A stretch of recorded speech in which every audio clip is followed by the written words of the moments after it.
Trump has gone full-on authoritarian in a trifecta of comments and actions. Are you surprised? What's in the news with stories on square root guns, banks scared of crypto, coward cops update, lost money, and U.S. arming ISIS.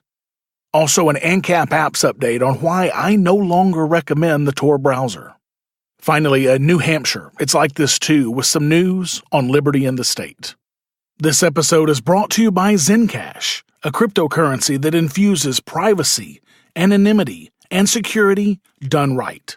Also brought to you by NordVPN, the fastest, easiest to use service to protect your online presence that I've ever seen. Welcome to The Lava Flow, channeling the flow of information to the libertarian, anarcho-capitalist, voluntarist, and agorist community. Find us at thelavaflow.com. Here's your host, Roger Paxton.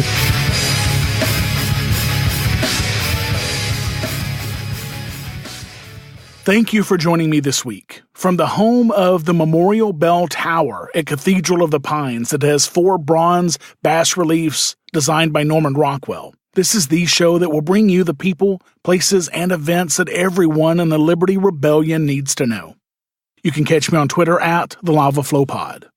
This is episode 84, Trump's Totalitarian Trifecta, and it's Wednesday, March 13th, 2018, when there have already been more than 228 people killed by police this year. And the United States debt clock shows us at $20,858,604 million in debt.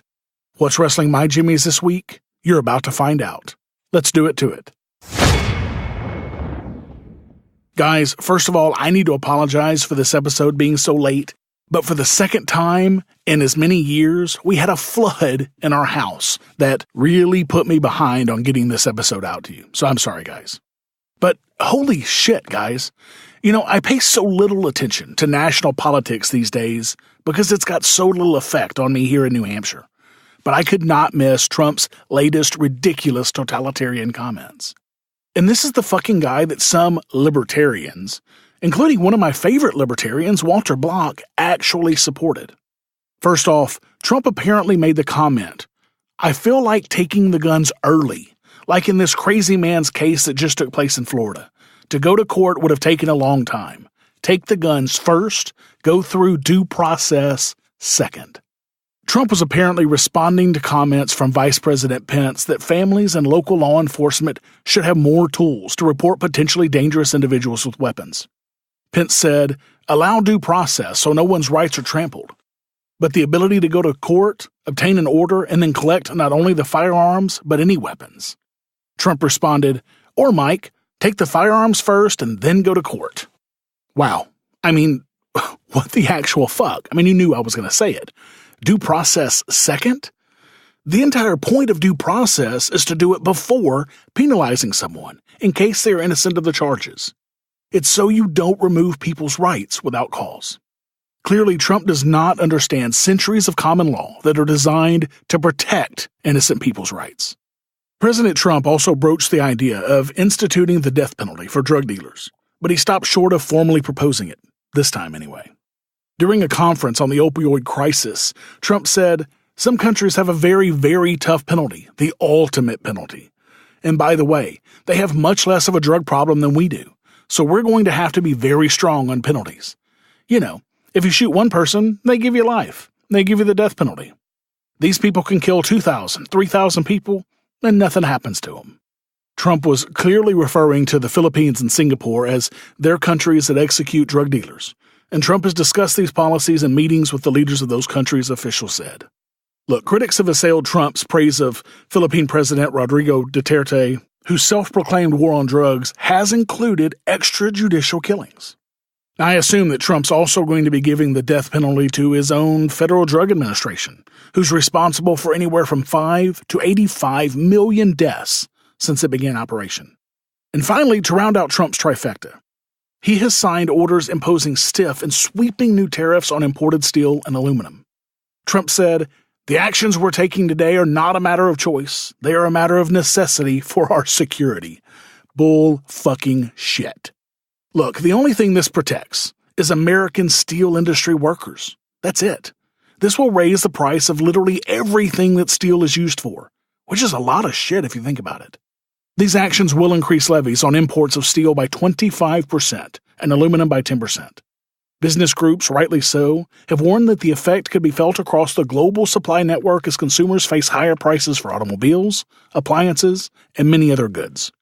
And get this shit, Trump is making the case that this is national security. Unbelievable. But this is nothing new, though. George W. Bush tried this shit 16 years ago, raising tariffs to 30% on imported steel. This caused 200,000 workers in U.S. manufacturing jobs to be unemployed because the cost of materials rose so high. This will happen again this time. It's almost a guarantee. Tariffs are nothing more than a transfer of wealth from a goods consumers to a goods producers. That's it. It allows the protected companies to sell more product at hugely inflated prices. This is just plain bad economics, folks, and it is another form of theft directly from you and me. I dare anyone to tell me the free market exists or ever has in the United States. Fuck Trump and his authoritarianism in the neck. Have you subscribed to the Lava Flow on iTunes or any mobile device yet? Then what's wrong with you? Go to thelavaflow.com/subscribe so you don't miss a minute of the show. And while you're subscribing, make sure to leave me a 5-star rating and review the show to help others find our podcast. thelavaflow.com/subscribe.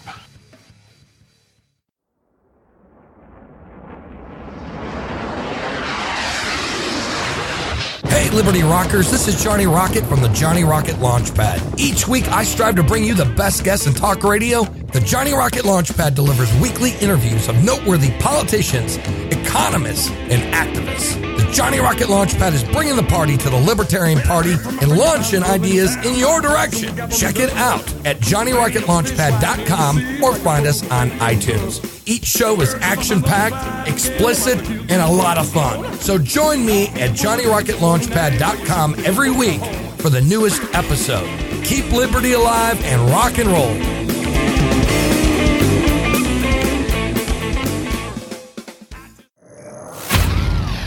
What's in the news? The news you need to know from a libertarian perspective. In No Tolerance, No Brains news, a discussion among students at Oberlin High School in Oberlin, Louisiana, about a mathematical symbol led to a police investigation and a search of one of the students' homes. On the afternoon of February 20th, detectives investigated a report of terroristic threats at the school, where they learned that a student had been completing a math problem that required drawing the square root sign.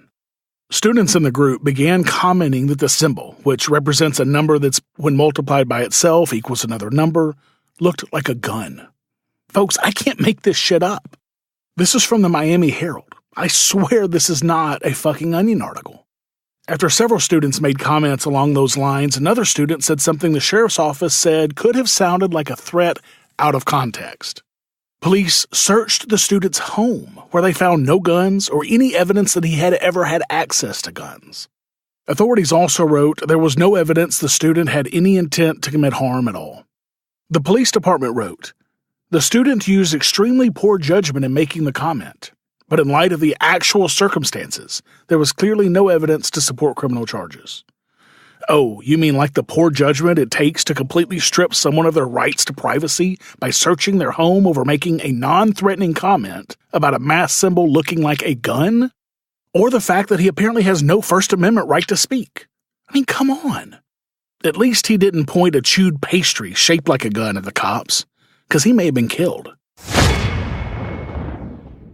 In No Shit Sherlock news, Bank of America, one of the world's largest financial institutions, admitted in an annual report that cryptocurrencies are a threat to its business model.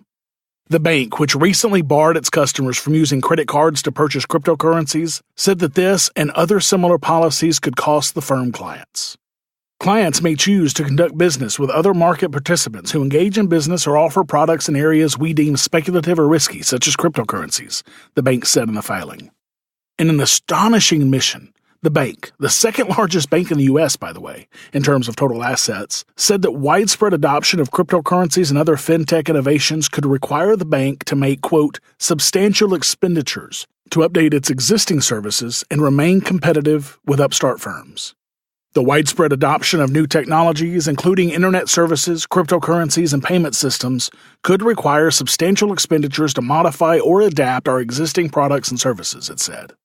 In addition to these fundamental threats to its business model, Bank of America said that cryptocurrencies and other emerging technologies could limit the institution's ability to comply with anti-money laundering regulations. Quote, emerging technologies such as cryptocurrencies could limit our ability to track the movement of funds. Our ability to comply with these laws is dependent on our ability to improve detection and reporting capabilities and reduce variation in control processes and oversight accountability. Oh, you mean like the fully anonymous physical US dollar? I mean, this argument always pisses me off. People use this argument to say crypto should be banned because it's used to hide from taxes or to buy drugs or any number of other supposed nefarious activities. As if Federal Reserve notes aren't used in the same ways many times more than cryptocurrencies are. Why aren't people calling for the banning of FRNs? Look, of course cryptocurrencies are a threat to banks. That's one of the points of cryptocurrencies. Current U.S. banks are nothing more than shills and affiliates of the Federal Reserve System. As long as that's the case, crypto will continue to be a threat and continue to allow people out of that system. Cryptocurrencies are truly a free market in money. One cryptocurrency project that I'm most excited about right now is ZenCash, with privacy, anonymity, and security done right. You can read all about ZenCash at thelavaflow.com/zen. Now look, I've read a ton of white papers on crypto, and this is the first one I've read that mentioned voluntary and voluntarist not once but 7 times. These are our people, and they are on the right track to mix great technology, excellent marketing, and awesome uses for their product. These guys get it, and they understand what crypto is all about. And you can even get free ZenCash right now by going to the ZenCash faucet at thelavaflow.com/freezen. Now, this is a project, guys, that I believe in 100%. So much so that I have staked some of my own Zen to run a secure node on their network. So don't miss out on checking out this awesome project at thelavaflow.com/zen. In Coward Cops Update News, shortly after I wrote the Jimmie's segment in last week's episode about the coward resource officer who hid like a little baby during the school shooting in Florida, it was released that 3 other Broward County Sheriff's deputies were also outside the school and had not entered. The deputies had their pistols drawn and were behind their vehicles, the sources said, and not one of them had gone into the school. So there were 4 armed officers outside the school, and none of them did anything, according to CNN. They instead waited for Coral Springs police to lead the charge inside. What's more, Coral Springs city manager Mike Goodrum apparently chewed out Broward County Sheriff Scott Israel over that malfeasance on February the 15th, more than a week before this, which means that Israel knew full well that his own office had botched everything dramatically when he stood on stage with CNN's Jake Tapper and a crowd of angry parents and community members and blamed the National Rifle Association and Dana Loesch for his own horrible failure. And after Israel showed such disgust over the resource officer not going into the school during the shooting. What a despicable asshat. And what's worse is that the Miramar Police Department has suspended 2 officers from their SWAT team for responding to the school shooting without having orders to do so. When the first reports of an active shooter came out, the Miramar officers were in training in Coral Springs, nearby the Parkland High School, and they rushed to assist in stopping the carnage. Miramar police detectives Jeffrey Gilbert and Carl Schlosser were suspended from the Miramar SWAT team 8 days after the shooting in Parkland, according to the Miami Herald. Both remain on active duty with the department, but working in different capacities. Some critics, including myself, have called the officers who stayed outside and waiting for permission to enter cowards. And let's be honest, they were. But now Miramar police are punishing 2 members of their own elite unit who did rush toward danger to try to save students' lives. Now look, you guys know that I fully support suspending and firing cops when they do wrong. But here are officers who responded to an emergency and tried to do the right thing, and they get suspended? Seriously? No wonder cops are so fucked up these days. Their leadership gives them mixed signals and leads with horrible examples.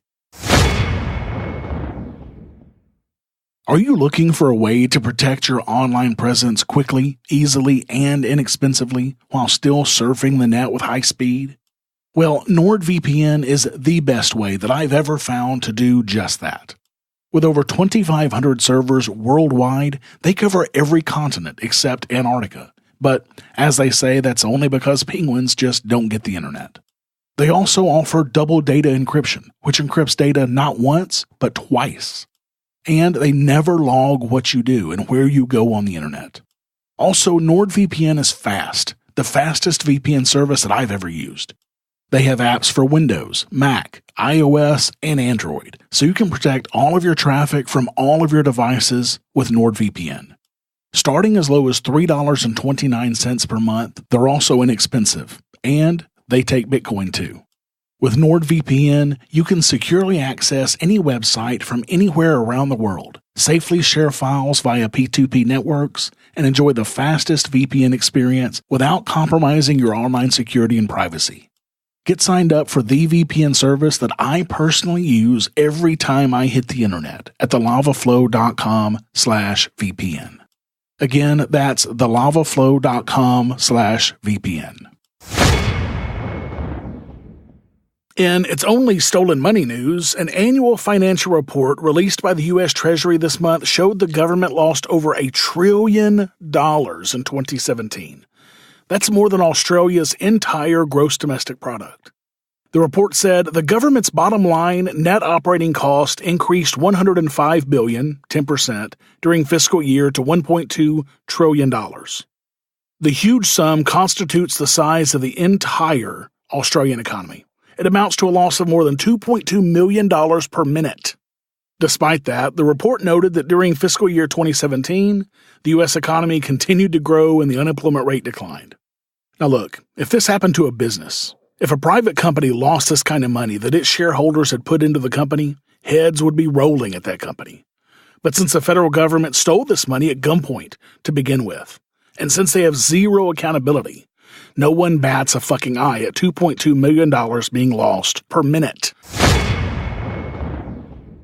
In old news, an extensive field investigation into the origins of ISIS's weaponry in Syria and Iraq has found that weapons supplied by the U.S. and Saudi Arabia to the Syrian opposition often ended up in the jihadis' hands, enhancing their quality and quantity of their armaments. While most weapons in ISIS's arsenal were captured from the Syrian and Iraqi armies, Conflict Armaments Research Report published on Thursday found that the number of U.S. and Saudi-supplied weapons in ISIS's arsenal goes far beyond those that would have been available through battle capture alone. Researchers found that Iraq and Syria have seen ISIS forces use large numbers of weapons supplied by states such as Saudi Arabia and the United States against the various international anti-ISIS coalitions that the two states support. But really, is this still news? No, not really. We all know that nearly every terrorist organization and many dictatorial countries for the last many decades have been supplied, funded, and even trained in many cases, in one way or another, by the United States. There is nothing new here, folks. Exercise your free market muscles by going to thelavaflow.com/support and giving a per episode donation of as little as $1 an episode, or use Bitcoin. Get exclusive content, rewards, and help the Lava Flow become fiscally neutral while providing you more content. thelavaflow.com/support. It's time to shake up your podcast feed, folks, by subscribing to Lions of Liberty, the only libertarian variety show out there. Spend Mondays with me, Mark Claire, as I feature in-depth interviews with great names in the libertarian community and fun roundtable discussions. Electric Liberty Land with me, Brian McWilliams, every Wednesday, your weekly dose of comedy, culture, and liberty. And Felony Fridays with me, John Odermatt, where I expose injustice in the broken criminal justice system. Find us on iTunes, Stitcher, and at lionsofliberty.com.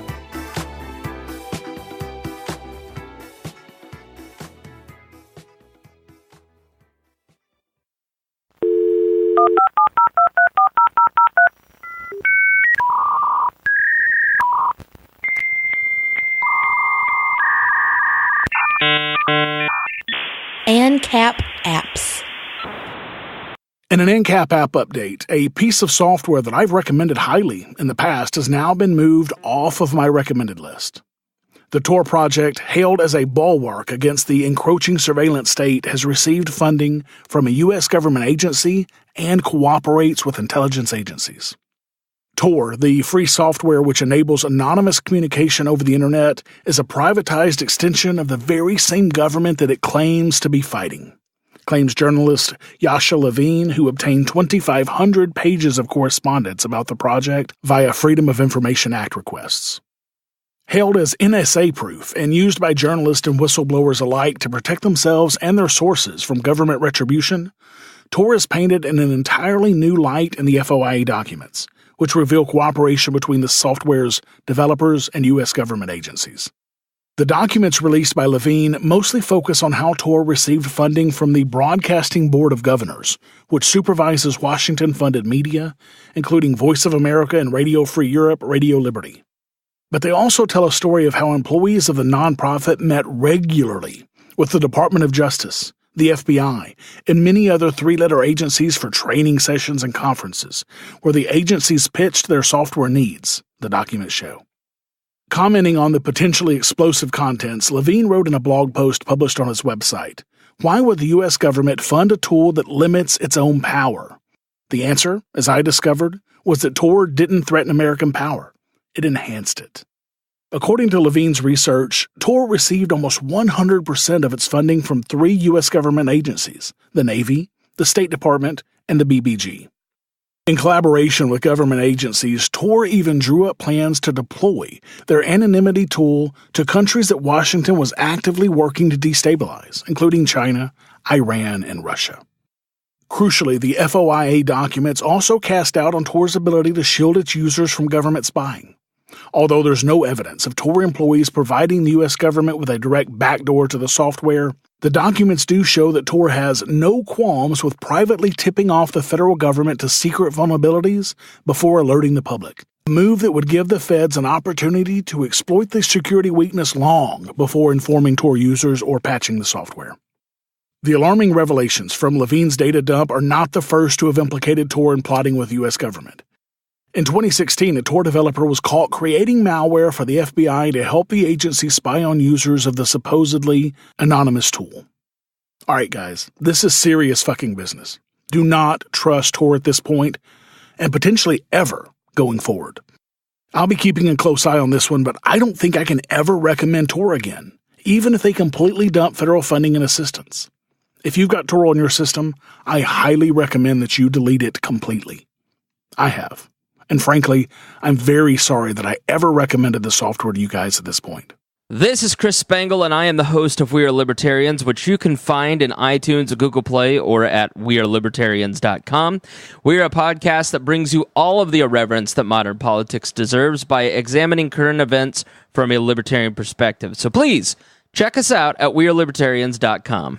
You can buy a handgun, you can buy some fireworks. Sandwich Fair, rest in peace, Daniel Webster. America's Stonehenge, long live the dairy trade, long live the old man. I'm from the granites, really. New Hampshire, if you don't want to wear a helmet, there's nothing they can do here in New Hampshire.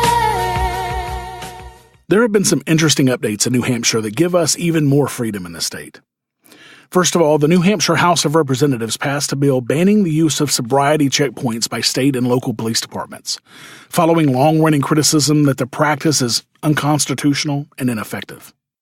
House Bill 1283, which passed by voice vote and without debate, would end a practice in place since 2003, in which police departments block off stretches of roads and detain drivers to observe sobriety. Critics have said the stops, which don't require probable cause at all, are excessive and ineffective. A 2017 review by the Monitor found that fewer than 1% of drivers stopped since 2006 were charged with driving while intoxicated. For years, the practice has been prohibited under state law unless the departments obtain a superior court order in advance. The new bill would strike that exception for judicial orders, effectively banning sobriety checkpoints altogether. Police departments, of course, have strongly opposed the law, calling the checkpoints an important, visible tool to combat drunk driving. Of course the cops are against it. They have to be, because the police use these stops to extort money from people who have never harmed anyone in any way. They use these stops to show their authority and to write tons of tickets for minor infractions to basically pad their salaries. Secondly, the New Hampshire House of Representatives voted to kill a bill that would have increased oversight for homeschool students.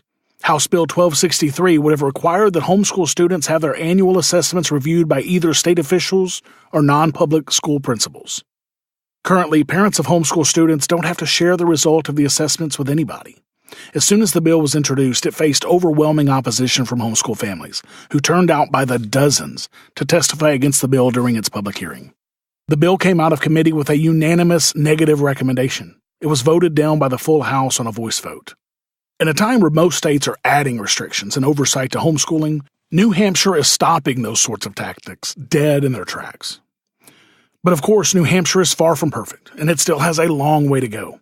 That's why we need you to move to New Hampshire as part of the Free State Project and help us out. This is still called the Free State Project and not the Free State for a reason. For example, while New Hampshire did pass asset forfeiture reform laws, they had loopholes big enough to drive a Bearcat through, which still allows for forfeiture through the U.S. Justice Department's Equitable Sharing Program. This allows local law enforcement agencies to partner with the feds for busts, then funnel the forfeiture through the looser federal program, which doesn't require convictions, back into the local police budgets. Doing this allows them to skirt any state-level restrictions on asset forfeiture. Now, some states, such as New Mexico, design their reforms specifically to keep law enforcement from bypassing restrictions by going to the feds. New Hampshire didn't do that. Now, I do expect this to be rectified in New Hampshire soon as more people become informed of these loopholes.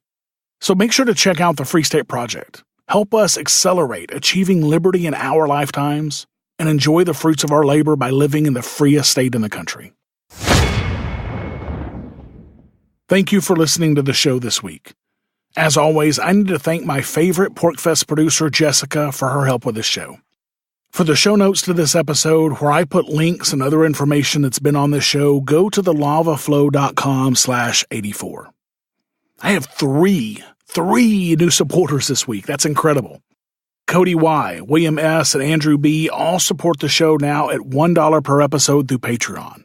Guys, that's amazing. I can't thank you enough. Thank you so much. And thanks to Cody, William, Andrew, and all of my awesome supporters, I'm now at $258 per episode, or 51.6% of the way towards my next goal of $500. Remember, when I hit this next goal, I will be doubling the content that I bring you from half an hour per week to a full hour. I know you want more content from me, and I want to give it to you. So add your pledge today to help me bring you twice the lava flow that you're getting today. So if you want more of the lava flow, exercise your free market muscles by going to thelavaflow.com/support and giving a per episode donation of as little as $1 an episode using Federal Reserve notes through Patreon or Bitcoin through Coinbase. I want to be able to bring you more content soon, so make sure to add your donation today to help make that happen.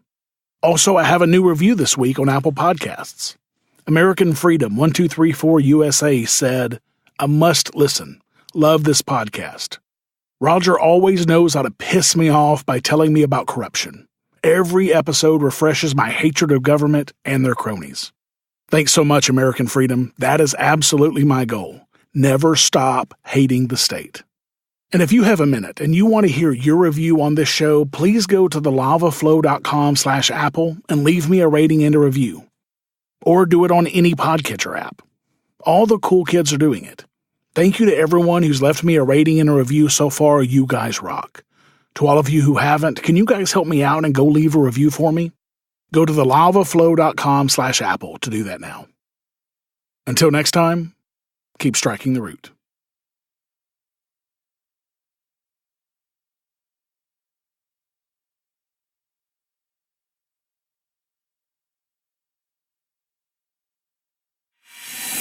Thank you for listening to The Lava Flow at thelavaflow.com. Don't miss an episode. Subscribe now at thelavaflow.com/subscribe. This has been a Pax Libertas Productions podcast.